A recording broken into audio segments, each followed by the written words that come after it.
suplantamos la rabia, el miedo? No, no sé si estamos al aire.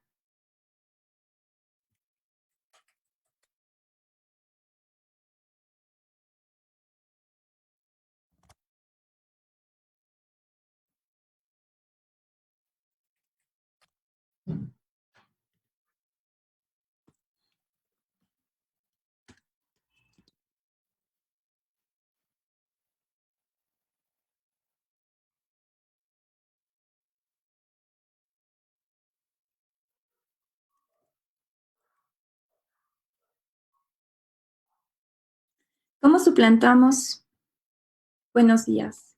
No.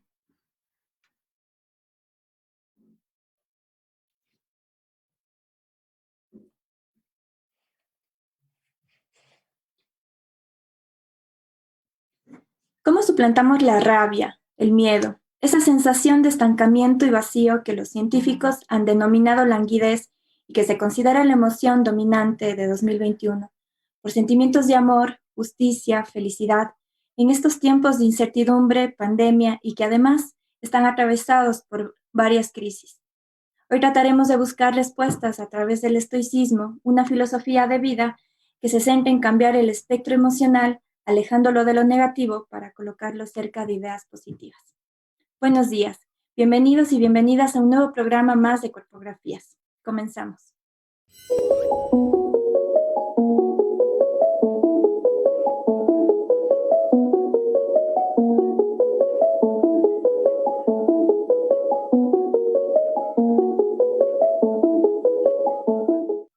Durante los meses de pandemia, no fue raro que los cuadros de salud mental fueran empeorando o se fueran desarrollando en algunos casos también. La salud mental fue un tema muy discutido durante la pandemia. Es por eso que en este podcast traemos la siguiente pregunta. ¿Qué estrategias utilizas tú para tratar la ansiedad, la depresión u otro tipo de malestar emocional? Estrategias para tener lo que es una estabilidad mental, pues se basaba en hacer yoga, tai chi y también actividades que sean de mi agrado, como por ejemplo tocar guitarra, leer, escribir y también pues compartir alguno de esos tiempos con la familia, conversar de temas familiares también y haciendo actividades también familiares para vivir lo que son estos tiempos difíciles y de esa manera poder sobrellevar de mejor manera todo el tiempo de confinamiento. Mis estrategias para mantener mi paz y estabilidad mental en estos tiempos de pandemia, primero es aceptar que mis emociones, como el miedo, la ansiedad, la vulnerabilidad que a veces se apodera de mí, la ansiedad, el nerviosismo, la falta de control, van cambiando dependiendo de nuestros días y que las enfermedades mentales, tanto como simples emociones, son tratables y no debemos permitir que nos domine a lo largo de estos días porque es muy normal y está bien sentir altibajos emocionales. Debemos identificar nuestras emociones para así poder trabajar en ellas, pero recordando que compartir con nuestra familia es lo principal, ya que son el pilar que nos ha ayudado a saber que todo está bien. También recordar que todo está bien y está bien sentir miedo al contagio, está bien sentir miedo a regresar a la normalidad, porque eso nos hace parte de ser seres humanos y está bien para nosotros, estamos aprendiendo poco a poco. Esas han sido mis estrategias, aprender a identificar cuáles son mis miedos y combatirlos. Básicamente solo eh, distraerme, pensar en, o sea, mantener mi mente distraída. No, no decir que me voy a deprimir o algo, sino hacer cosas para que me distraiga, salir a jugar, tener juegos en la computadora, ver películas, ver series. Todo eso mantiene distraída la mente y ayuda a que no tengas esa, esos bajones y que puedas tener una paz mental, porque te ayuda a mantenerte tranquilo, te ayuda a distraerte y básicamente eso, hacer ejercicio también, eso también ayuda. Bueno, más que una estrategia sería una recomendación que yo seguí y me planteé cumplir para conservar una buena salud mental en esta época de pandemia, las cuales serían seguir una rutina, es decir, levantándome y acostándome todos los días a una hora similar, comer en horarios fijos, claramente hacer ejercicio de forma habitual, y también reservar tiempo para hacer cosas que a mí me gusten y me llamen la atención. Reducir la exposición a noticias falsas y también recalcando que el contacto social es muy importante para poder sobrellevar toda esta situación. Mis estrategias para tener paz o estabilidad mental en tiempos de pandemia han sido las siguientes. Comenzar el día muy temprano, escuchar música de la cual disfruto, también desayunar sano y tomar agua, lo cual ayuda mucho a mi metabolismo. También tratar de no tener la misma rutina diaria y caminar de 1 a 2 horas diarias. También de disfrutar mi trabajo, mantener mi mente ocupada. Ayuda mucho también conversar con amigos, con familiares y también hacer deporte. Bueno, aunque no lo llamaría estrategia, creo que sería el hecho de tratar de mantener un poco la calma, porque al principio me daba mucha ansiedad de todo esto del encierro y todo eso, entonces era tratar de mantener la calma, mantenerme ocupado para no pensar en el que estaba aquí encerrado. Eh, Tratar de mantenerme con mi perro, con mi familia y todo eso, entonces eso creo que me ha ayudado mucho a mantenerme en paz en estos momentos. Eh, el hecho también de contar con mis amigos, de jugar con ellos videojuegos de forma online, me ha ayudado mucho también, ya que converso con ellos prácticamente a diario. Entonces, eso me ha servido mucho. Me ha hecho sentir, mejor dicho, que no he estado muy alejado de ellos, aunque sí lo he estado. Entonces, creo que eso es lo principal que me ha ayudado. Salir con mucho cuidado también es algo que me ha ayudado, obviamente, no salir todos los días ni nada por el estilo, sino capaz de vez en cuando salir eh, con las debidas, con el cuidado que se tiene que tener ahorita, a caminar con la bicicleta y todo eso. Entonces, eso creo que serían mis estrategias para mantenerme en paz este año que ya pasamos. Y bueno, el tema de la entrevista del día de hoy es el estoicismo y cómo se aplica este en este tiempo de coyuntura pandémica. Es por eso que el invitado del día de hoy nos va a hablar de el estoicismo en pandemia. Pasamos con la entrevista.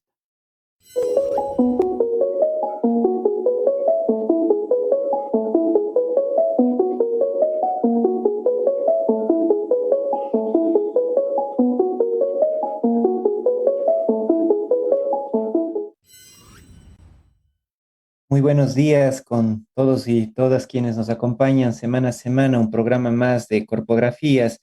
Queremos pedirles primero disculpas a toda la gente que nos sigue. Tuvimos al inicio pequeños problemas técnicos, demoró un poco la transmisión, pero estamos aquí con muchas ganas de compartir con ustedes. En varios programas y en varias reflexiones hemos planteado esta idea, hemos querido profundizar en esta reflexión de en estos tiempos tan difíciles, en estos tiempos agrestes, como hemos planteado, am, ¿qué nos puede, qué ideas, qué reflexiones, a qué podemos asirnos, qué puede ser, digamos, algunos elementos que nos puedan permitir eh, salir a flote y poder llevar una vida de la mejor manera posible? Y en ese contexto, bueno, hemos preguntado y tenemos los testimonios que acabamos de escuchar. Mucha gente recurre al deporte, a la familia, a la meditación, a diferentes estrategias, ¿no? Y pensábamos que quizás un sistema de pensamiento que puede aportar y que ha tenido una renovada reflexión, una renovada presencia en este contexto es justamente el estoicismo. Y para eso hemos invitado a un amigo muy querido a esta conversación. Se trata de Diego Jadán. Él es profesor de la Universidad de la SUAY. Sus líneas de investigación están alrededor de la filosofía política, de la filosofía de la religión e historia de las ideas. Él es doctorando en filosofía por la Universidad de Sevilla, dirige la maestría en investigación en filosofía y la cátedra abierta de filosofía en la Universidad de la SUAY. Bienvenido, Diego, qué bueno que nos hayas podido acompañar. Muchas gracias, muy buenos días, Israel, y a todas las personas que están conectadas. Qué gusto compartir este espacio. Bueno, en primer lugar, y digamos, hay mucha gente que nos sigue desde diferentes disciplinas, de diferentes saberes y experiencias. Creo que es fundamental un poco aclarar qué es el estoicismo, ¿no? Y qué propone como filosofía, cuáles son sus principales argumentos o ideas que nos propone. Sí, tienes razón, Israel, los últimos años y quizá este último par de años, el estoicismo en tanto filosofía de vida, como muy bien comentabas, ha tenido una revitalización, pero siempre ha Durante los estado meses ahí. de pandemia, Es decir, nosotros tenemos desde el estoicismo se retrotrae hace 2300 años. Es una escuela filosófica que nació en Grecia junto a otras escuelas como el epicureísmo y el escepticismo. Lo curioso, y siempre hay que acudir a la historia para entender este tipo de filosofías o de corpus teóricos, es que el estoicismo, el epicureísmo, el escepticismo surgió precisamente en época de crisis, en una época de tiempos difíciles, crisis social, crisis política. El tiempo en el que nace el estoicismo es cuando la polis griega empieza empieza a entrar en una decadencia, y eso implica que los miembros de la polis, de la ciudad, por decirlo en otros términos, se sentían alejados ya de las decisiones públicas. Normalmente, tú sabes, Israel, sabrán las personas que nos escuchan, la filosofía griega, la clásica, nace con Sócrates, con Platón, con Aristóteles, en una época en la que la polis era un lugar en el que las personas participaban activamente en política y su voz se sentía escuchada y demás. Empieza a una crisis que implica que las personas se sienten un poco alejadas ya de lo que pasa políticamente, históricamente hablando. Roma empieza el imperio, entonces ya estar dentro del imperio romano implica sentirse ya alejado del centro de decisiones. Entonces las personas empiezan a preguntarse ya no solamente por lo que pasa socialmente, sino por lo que pasa internamente, por el yo. ¿Por qué me pasa? ¿Qué es lo que yo puedo hacer?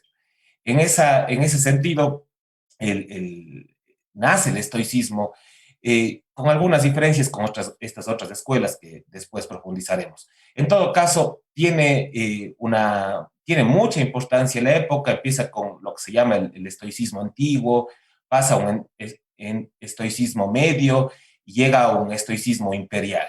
Yo recordaba cuando veía el muy bonito afiche, el arte para promocionar este espacio que habías puesto a Marco Aurelio. Marco Aurelio es uno de los máximos representantes de lo que se conoce como el estoicismo imperial, por supuesto, el joven emperador.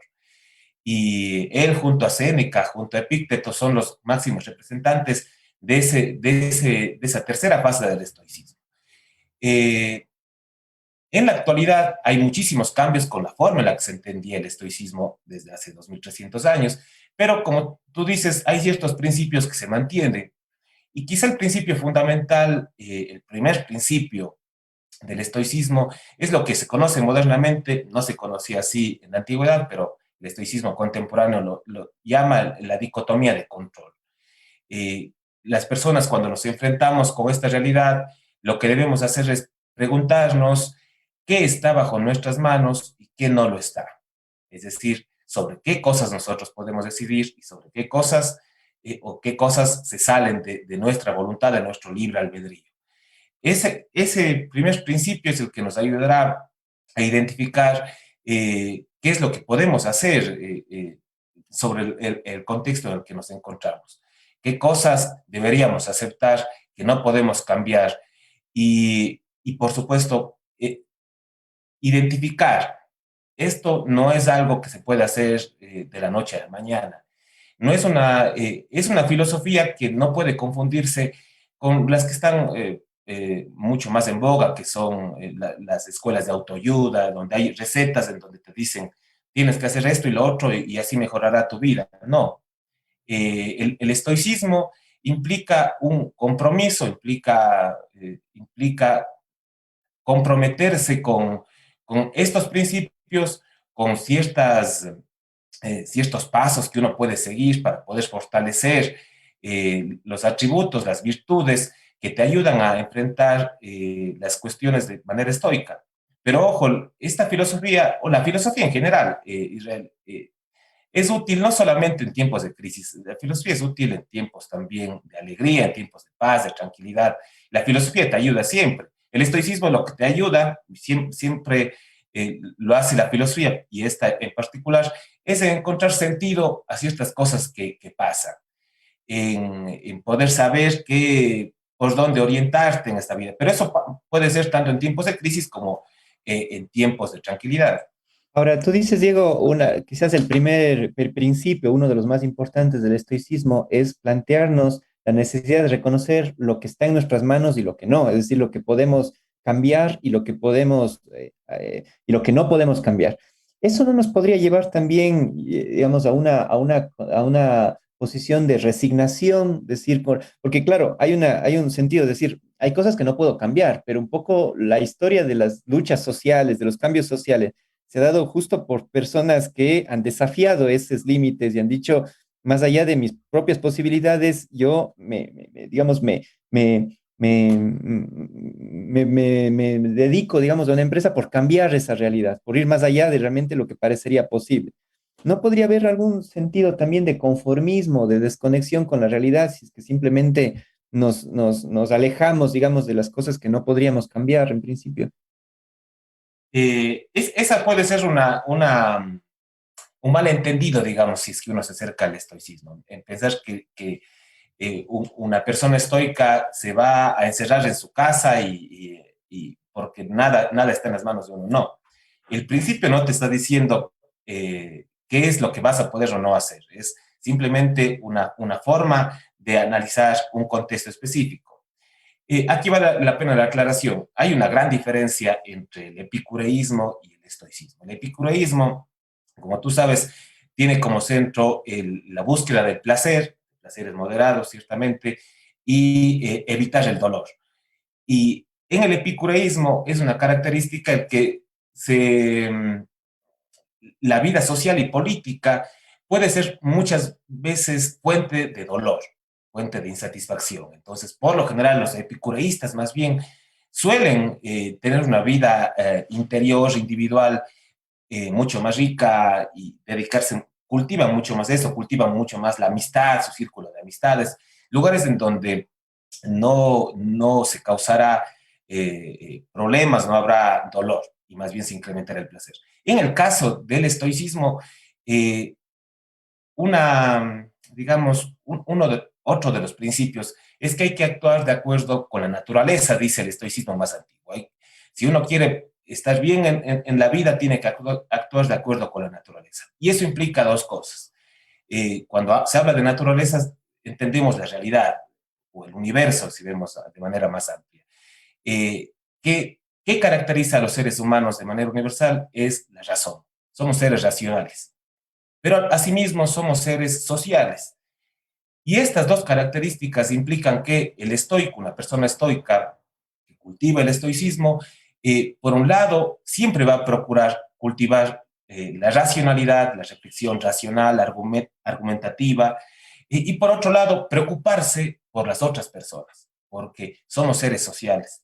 Un, eh, una, ah, una categoría clave en el estoicismo es el cosmopolitismo. Nosotros sabemos que nos encontraremos mejor si las otras personas también están mejor.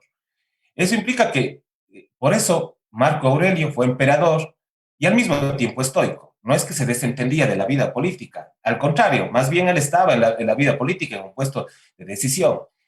Ahí se ve, por ejemplo, un gran estoico que al mismo tiempo el que cultiva las virtudes estoicas, también se preocupa por cuestiones sociales y políticas. Ahora, eso no quiere decir que las luchas sociales, que uno enfrente las luchas sociales o se implique en las luchas sociales de la misma forma como cualquier otra. Hay que distinguir qué es lo que está en nuestras manos y qué no. Es decir, nosotros sabemos, por ejemplo, que hay un grave problema de racismo en muchos lugares. Nosotros podemos comprometernos para enfrentar el racismo. No es que uno dice, no, eso no se cambia. No, el racismo, por supuesto que se puede cambiar. Uno puede acudir a marchas, uno puede comprometerse haciendo voluntariado en organizaciones, etcétera. Es decir, Ujú. eso está en las manos de uno. Luego, el sistema en sí es posible, y además la palabra sistema siempre es un problema, que mismo es un sistema, pero se puede cambiar, una persona puede cambiarlo así de manera definitiva, no. Pero sí está en las manos de uno participar, hacer cosas. Luego hay que aceptar si es que no se puede cambiar, no se pueden cambiar, no está en las manos de uno ese cambio definitivo. Eso también te ayuda a encontrar un poco de paz. Lo que Ujú. pasa es que el estoicismo dice, uno es libre cuando se aplican las cosas en las que uno sí tiene poder, en las que uno tiene voluntad y libre albedrío. Eso te da mayor paz. Se suelen decir los filósofos estoicos más antiguos, es como cuando una persona con arco y flecha, un arquero con arco y flecha va a apuntar a un objetivo, que den el objetivo en el centro, no está en tus manos, pero sí está en tus manos entrenar diariamente, conocer la naturaleza para saber el viento, cómo influye en la flecha, conocerte a ti mismo para poder no dejarte llevar por los nervios, por ejemplo. Si haces todo eso que está en tus manos, lo más probable es que des en el blanco, pero si no da en el blanco, hiciste lo que estaba en tus manos, y eso ya te lleva a a encontrar la paz. La Eso me paz es un parece, objetivo estoico. Me parece muy interesante, digamos, y como tú bien dices, más allá de del contexto de la pandemia como filosofía de vida, en un contexto en donde se premia siempre el resultado más que el proceso, ¿no? Es decir, en el contexto en el que estamos, es más importante que le des al blanco, independientemente de cómo lo logres, si por buen camino, si con trampas, si con lo que sea, más que esa preparación, ¿no? Es decir, vivimos en una sociedad donde lo más importante no es el proceso, no es la preparación, no es el gozo que tengas en ese proceso, el disfrute, sino es el resultado, es lo único que importa. Con esto es como que darle un giro también a eso, es decir, como que no sé si decir que importe menos el resultado, pero sí que importe como significativamente ese proceso. Y el resultado, como tú bien dices, a veces no está en nuestras manos, pero sí podríamos no solo que encargarnos de ese proceso para que el resultado sea el mejor posible, sino también disfrutar quizás de ese camino, ¿no? Siempre es como que el objetivo final es llegar, ¿no? El propio Byung-Chul Han cuando habla del tiempo dice, ¿no? Que creemos que llegar a un sitio, pero creemos que las vacaciones empiezan cuando llegamos al sitio, cuando las vacaciones empiezan cuando comienza tu trayecto, pero tú quieres llegar lo más rápido posible, porque eso es como que la pérdida del tiempo, ¿no?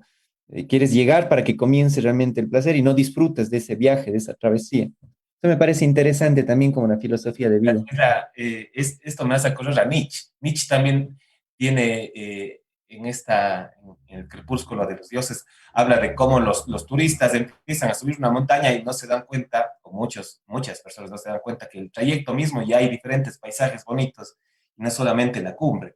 Eso es cierto, pero la idea es que el resultado te preocupa, o digamos, tú tienes que tomar en cuenta el resultado, pero sabes que ese resultado, especialmente como somos seres sociales e interactuamos con otras personas, ese resultado no va a depender solamente de ti.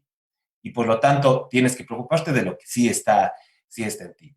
Por eso suele haber el estereotipo de la persona estoica. Yo también solía tener, antes de implicarme en el estoicismo, solía tener esta idea de que el estoicismo o la persona estoica es una persona imperturbable, que es ajena a cualquier sentimiento y no le importa lo que esté pasando afuera porque se preocupa solamente por el mismo o algo así.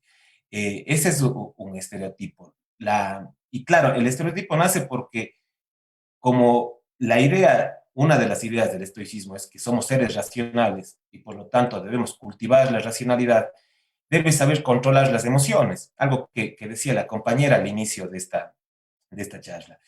Eso en el estoicismo suele llamarse apatheia, es una palabra griega que significa libertad de pasiones.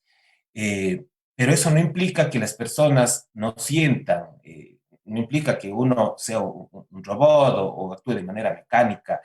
Ahora se sabe, los estudios neurocientíficos muestran cómo somos razón y emociones y nosotros para estudiarlas las dividimos, pero es imposible hacer esa división así, tajante. Pero ciertamente nosotros tenemos esas emociones y tenemos que saber manejarlas, saber reconducirlas para no padecerlas. El momento en que nosotros padecemos, por eso viene la idea de la pasión, las padecemos, las sufrimos, ya no somos libres, no, ya no somos seres racionales. En ese sentido, el estoicismo podría decirse que tiene una vocación también pragmática. ¿En qué sentido? Digo en la lógica pragmática, en el sentido que le importa mucho más las lógicas más materiales, más, no diría materiales, sino digamos que está más volcada, digamos, a cuestiones más, a los efectos, digamos, a cuestiones como más de un pragmatismo y no solo de una especulación, ni solamente atravesada por las cuestiones emocionales, digamos, sino pensar por las implicaciones prácticas de esas emociones. Sí, ahí en el estoicismo se hace una distinción entre emociones saludables y emociones insalubres. Eh, Ahí, de nuevo, uno tiene que saber distinguir cuáles le ayudan en qué momentos. Las emociones que son parte de nosotros no pueden ser las que guíen nuestras acciones. Ese sería un problema. Y por eso es que es tan importante el estoicismo cobrado esta vida nueva en época de pandemia, porque las personas normalmente, todos y todas, somos más susceptibles a esta realidad tan compleja que a veces se nos sale de las manos, no sabemos qué es lo que pasa, cómo comprender. Entonces las emociones empiezan a tener mucha más influencia en nuestro comportamiento. Mm. Ahí tenemos que saber qué es si es que esas emociones nos están haciendo bien, nos están haciendo mal. Por eso hablo de una racionalización de las emociones. Las emociones que pasan por el juicio, esas son emociones saludables. Las que simplemente suceden, porque siempre nos suceden las emociones, pero que no pasan por nuestro juicio, son insalubres. Así que por eso es una buena, sí es una filosofía que nos ayuda en tiempos de pandemia. Efectivamente, para poder también ser seres racionales, muchas veces está pasando que nos dejamos guiar por los rumores, y eso es el miedo. Muchas veces es el miedo el que nos guía. Claro, por el miedo, efectivamente.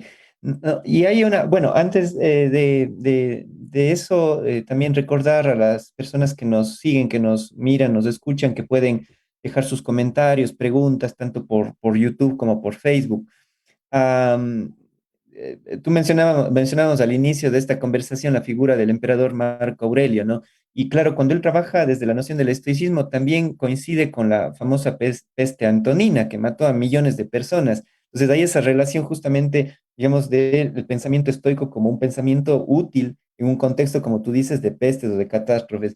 Queda esa idea, quizás, que es la más común, la socialmente más divulgada, cuando se habla de una persona estoica, cuando se dice resististe estoicamente, ¿no? Estás hablando, digamos, de alguien que resiste las adversidades con fortaleza, ¿no? Con alguien que se impone a las adversidades con un dominio propio, con fortaleza y con un sentido de aceptación también, un poco el sentido también de sabiduría, incluso en las situaciones más complejas, poder sobreponerte a esto, ¿no? Ese es el sentido como más general cuando uno habla de una persona estoica o alguien que ha resistido estoicamente a algo.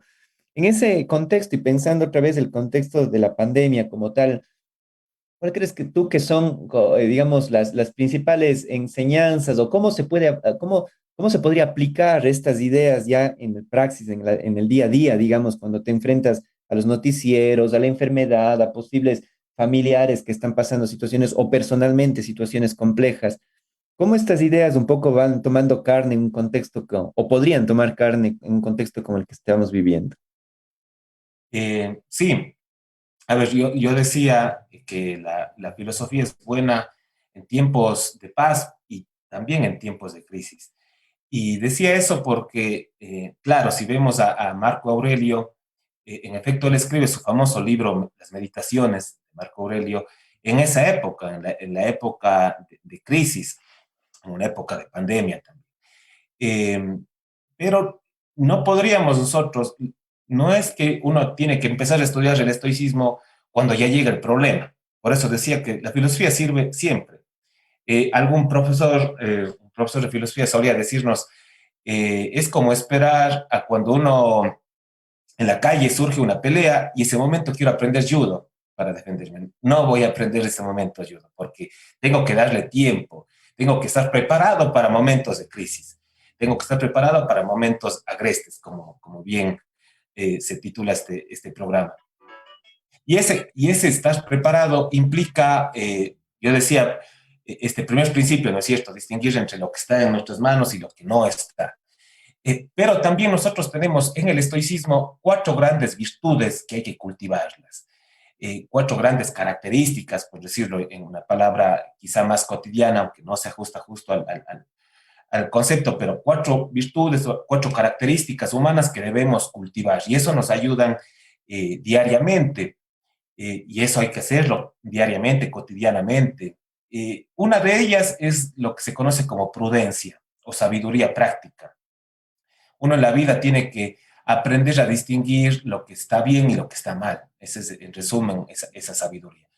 Saber, eso por supuesto, saber que está bien, que está mal, me indicará a mí qué es lo que yo tengo que hacer y qué es lo que tengo que evitar, qué es lo que tengo que, eh, con qué personas tengo que relacionarme más y con cuáles otras no tanto, o la conversación va a ser diferente de acuerdo con las personas. Y esa sabiduría práctica, esa prudencia, nos ayuda a diario. Pero también hay otras 3 grandes virtudes. Otra es la fortaleza, como tú dices, esa es la típica visión, ¿no es cierto?, del estoico. Es una persona que ha soportado las tribulaciones de la vida. Pero esa fortaleza también nace de la experiencia diaria, cotidiana, de conocer también la naturaleza humana. A veces, en ese sentido, ciertamente que puede ser una filosofía pragmática porque parte de la realidad, cómo somos los seres humanos, no del idealismo, un idealismo platónico, por ejemplo, así en el que vemos una gran distancia entre lo que pasa cotidianamente y lo que quisiéramos que pase. En el caso de la política mismo, sabemos qué es lo que pasa en la política diariamente. Conocer eso nos llevará a saber enfrentar las cosas, la fortaleza para saber comprender, no justificar siempre, pero comprender por qué pasan ciertas cosas. Otro principio es el de la justicia, es el que nos llevaría aunque justicia puede entenderse de muchas formas, la justicia implica tratar a las otras personas de manera justa, bien, no hacer daño a las otras personas.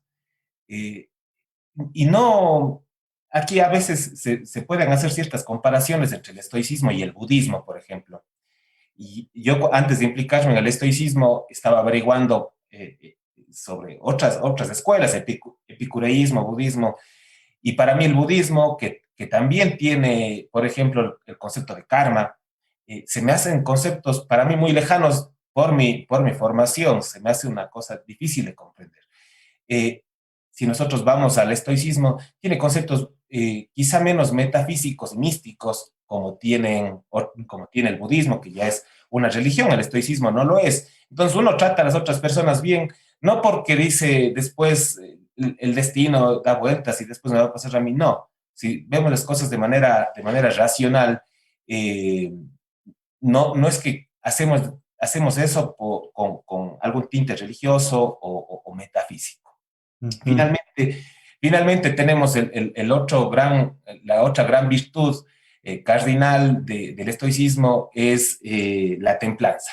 La templanza nos ayuda a disfrutar las cosas o a hacer las cosas con moderación, siempre con moderación. Eso implica de nuevo racionalizar las emociones.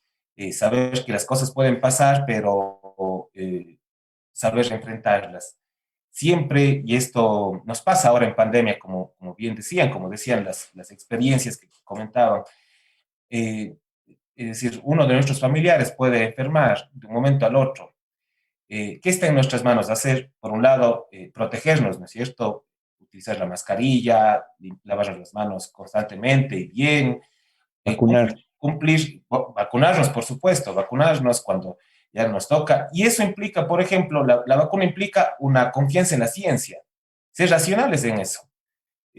Para el estoicismo, las ideas de las personas que son antivacunas, por lo general son ideas irracionales, son posturas irracionales, son posturas que se dejan guiar a veces por el miedo más que por razones científicas.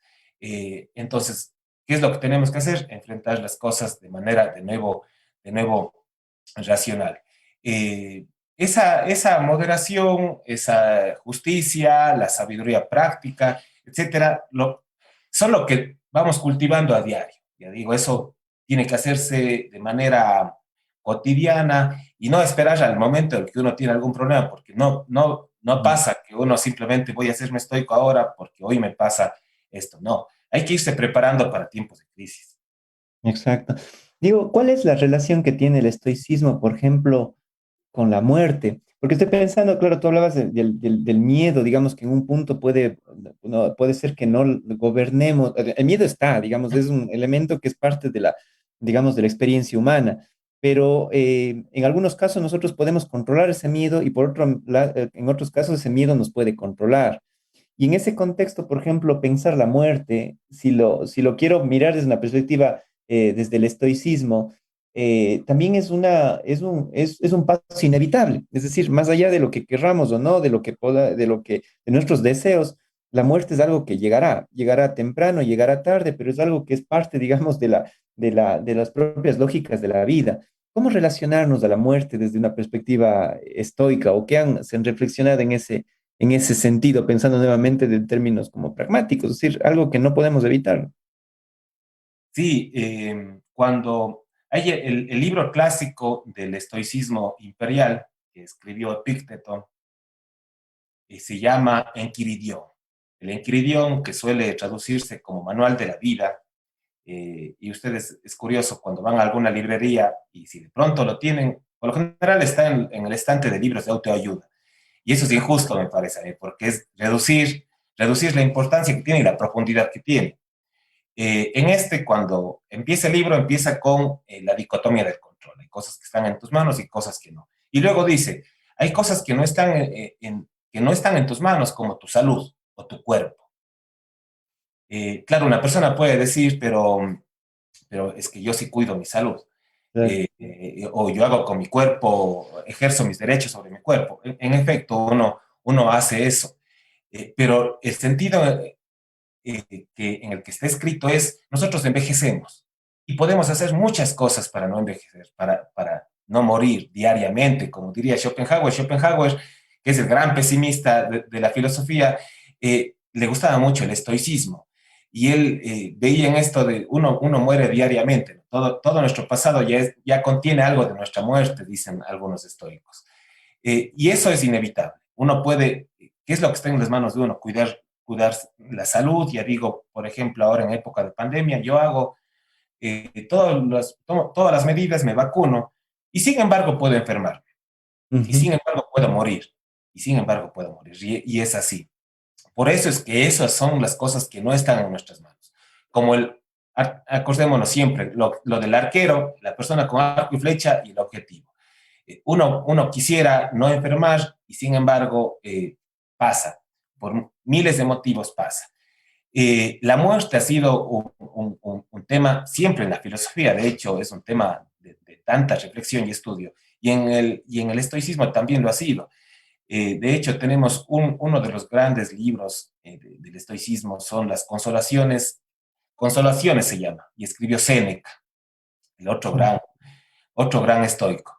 Y en este libro de las Consolaciones son las cartas que envía Séneca a amigos a quienes perdieron sus seres queridos. Justo lo que él hace en este libro, en estas cartas o consolaciones, formas de consolar, es mostrar qué es lo que, mostrar la inevitabilidad de la muerte. Eh, es decir, cuando una persona pierde a alguien, si es que no estaba implicado en el estoicismo, uno no puede ir y decirle de un rato al otro, no, es que eso tienes que comportarte de manera estoica y eso no estaba en tus manos. Esa no sería una muy buena estrategia, porque ya digo, uno debe estar preparado para esos momentos. Uno de un compañero, tenemos grupos de personas que seguimos el estoicismo, un compañero contaba su experiencia, él decía, cuando yo, y es mayor, él ya de hecho es casi un referente para nosotros, dice, yo cuando era más joven perdí a mi padre y fue lo más feo que me pasó. En ese tiempo no seguía el estoicismo y me hundí porque había perdido lo más querido para mí. Hace 3, 4 años, este mismo amigo perdió a su madre y dice, y enfrenté las cosas de manera distinta, pero no el día en que la persona murió. Dice, enfrenté las cosas cuando estaba viva mi mamá. Por ejemplo, dice, el no ser conscientes de la muerte, que en el estoicismo suelen llamarlo el memento mori. Nosotros, hay el momento de la muerte. Somos conscientes de que somos mortales. El momento en el que somos conscientes de eso, no estamos dejando para mañana nuestra relación con los seres más queridos, porque las personas mueren, todas las personas mueren, todos morimos, todos podemos morir de un día al otro. Por lo tanto, decía este amigo, este guía, ya digo, este referente, más bien, desde que murió mi padre y luego que me metí al estoicismo, visitaba a mi madre cada vez que podía, porque sabía que ella podía morir como mi papá. Hacía las cosas, estaba mucho más pendiente de ella. De esa forma, dice, el momento en el que murió mi madre, sabía que llegó el momento, lloré porque la emoción es inevitable, esa primera emoción, pero ya simplemente pasa. Si tú ves Séneca, asimismo hace 2000 años escritas las consolaciones, y hay muchos libros, las cartas también que escribió Séneca, profundizan mucho más en estas ideas, cómo enfrentar nuestra conciencia de la muerte, pero es inevitable. Un error que no aceptaría el estoicismo es no hablar del tema o evitarlo o pensar que las cosas desaparecen porque no están ahí.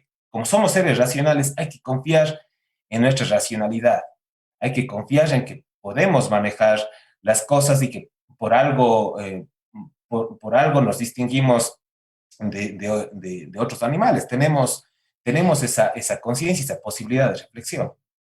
Muy interesante estas ideas. Además, me da la impresión también de la riqueza que tiene este sistema de pensamiento, esta doctrina filosófica, en cuanto te plantea un equilibrio, creo yo, bastante sensato y sano, en el sentido de que quizás, digamos, mucha gente en algún momento podemos haber estado muy obsesionados con la salud, la posibilidad de la muerte, digamos, es como que, digamos, hacer todo, digamos, de una manera casi un poco demasiado radical para evitar contagiarnos, por ejemplo, en este contexto del COVID.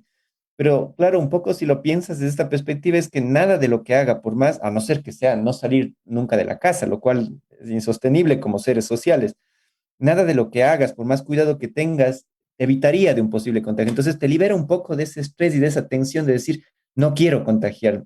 Es decir, lo que no puedo, pero por otro lado, también te separa de otra gente que en el otro extremo te dice, y así debo contagiarme, me debo contagiar. O sea, ya digamos, es una cosa que no puedo, y entonces me voy a jugar fútbol, me voy con los amigos a tomar unas cervezas, porque si es de ser de tener que contagiar.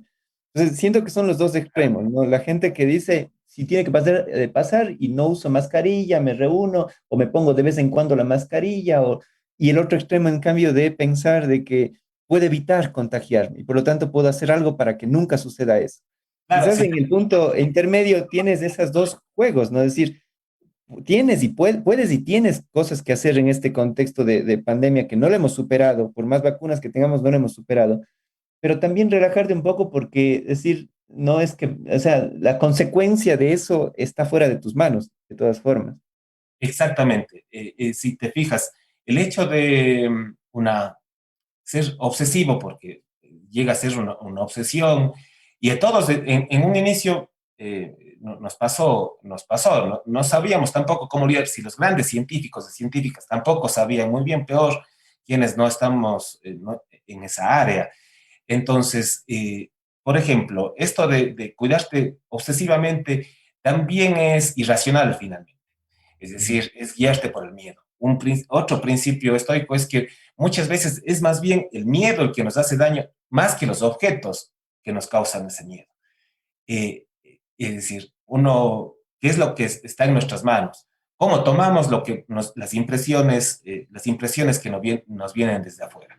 La pandemia es una cosa, la impresión que nosotros tengamos, la reflexión que hagamos de ella, esa sí está en nuestras manos. Si nosotros lo que pasa en la pandemia lo tomamos con miedo, luego estamos actuando de manera irracional. Y en cambio, las otras personas que dicen, no, me da lo mismo si me enfermo o no, ahí, por ejemplo, de nuevo no estamos cultivando una de las virtudes, y es el de la justicia. Porque sabemos que la pandemia, esta enfermedad, no solamente me puede afectar a mí, sino a los seres queridos o a las personas con las que nos topamos diariamente. Eso de nuevo mostraría que estamos actuando de manera irracional. Estamos haciendo las cosas sin pensarlo y no estamos cultivando las virtudes. Si es que no se cultivan esas virtudes de las que hablé hace un momento, no vamos a poder alcanzar esa tranquilidad. Lo que se llama, y es un término que también comparten los epicúreos, se llama la ataraxia, una vida tranquila, una vida sin muchos problemas. Pero eso se logra solamente si se cultivan estas virtudes. Y en efecto, como tú dices, es un sano equilibrio, por eso también está la templanza. Hay que equilibrarnos. La racionalidad, de nuevo, es la racionalidad, la razón la que nos puede conducir a eso. De nada nos sirve dejarnos llevar por las emociones y porque somos seres emocionales, también es cierto, pero la razón nos ayuda además a comprendernos unos a otros, a poder dialogar y poder llegar a acuerdos. En época de pandemia, creo que eso es lo que más falta. Lo que sobra son las primeras reacciones casi irreflexivas. Ujú. Muy, muy interesante realmente, que me quedo con aprendizajes, creo que muy útiles para muchas de las personas que escuchamos personalmente también. Diego, para ir cerrando el programa, quizás mucha gente se quedó picado, interesado, digamos, con algunas de las ideas que planteabas. ¿Y qué les podemos recomendar? ¿Qué lecturas pudieran hacer estas personas para poder profundizar en las ideas del estoicismo, para poder involucrarse más en estas nociones? Bueno, hay varias. A mí me pasó, y alguna vez te comenté, Israel, que yo hace años en la universidad leí el Enquiridión, este libro de Epicteto, que suele llamarse el Manual de la Vida. Es un libro cortísimo que se lee en un par de horas, de hecho, pero con una profundidad impresionante. Pero cuando yo leí, universitario, joven, sin muchas tribulaciones, digamos, más que las normales, no comprendí la profundidad. A veces puede pasar que uno lee y si es que no hay como una preparación o una reflexión suficiente, puede pasar por alto cosas muy profundas. Eh, a ver, eh, a mí me han ayudado, hay varios libros, ¿no? El Enquiridión es uno que da muchísimos consejos, por decirlo de alguna forma, El pero manual de la vida, dice, se llama el libro. sí, Enquiridión en griego o manual de la vida, como se lo suele utilizar. Yo he visto en librerías aquí en Cuenca. Y El también autor es, Epícteto. Y es curioso, Israel, solo agrego esto, porque Epícteto, el autor de este libro, viene, el nombre Epícteto deriva de Epictetus, que significa esclavo, porque no se sabe el autor de este libro. Quien lo escribió era esclavo cuando lo hizo. Y eso mostraba que la persona, esto siempre ha sido debatible, yo suelo debatir con mis estudiantes, la persona puede sentirse libre incluso si es que su cuerpo no lo es, porque el cuerpo no está en tus manos. Esto es justo lo debatible. Entonces, hay grandes filósofos como Hannah Arendt que dice, es imposible, ¿cómo puedes ser libre si tu cuerpo no está siendo libre? Epícteto nos ha hecho un daño dice Hannah Arendt. No, no, pero Epícteto escribió cómo se puede ser libre, y este manual de la vida es cómo ser libre, incluso cuando las cosas a tu alrededor parece que no te lo permitirían. Otro libro es el de las cartas a Lucidio de Séneca, que también son muy interesantes, o Consolaciones de Séneca, las meditaciones de Marco Aurelio, pero quizá un libro mucho más contemporáneo, de hace pocos años, es un libro de un filósofo y historiador que se llama Pierre Hadot, que se llama La Ciudadela Interior. Ciudadela Interior es un término que sacó de las meditaciones de Marco Aurelio, porque Marco Aurelio dice, los seres humanos debemos encargarnos de construir internamente una ciudadela interior en donde refugiarnos de lo que nos pasa alrededor. Tiene una riqueza muy grande. Esto puede pasar muchas cosas afuera de nosotros, pero construyamos esta fortaleza, esta ciudadela interior en donde podamos también sentirnos libres. Este libro de la ciudadela interior nos ayuda a comprender, por un lado, las meditaciones de Marco Aurelio y también estudia a Epícteto, que tiene muchas, y hay muchísimas más obras, pero quizá estas podrían ser como unas buenas entradas para entender el estoicismo. Genial. Diego, pues muchísimas gracias. Realmente he disfrutado mucho esta conversación. Qué bueno que nos hayas podido acompañar. Y gracias también a todas las personas que nos siguen semana a semana en este tipo de conversaciones y programas. Muchas Un gracias. abrazo.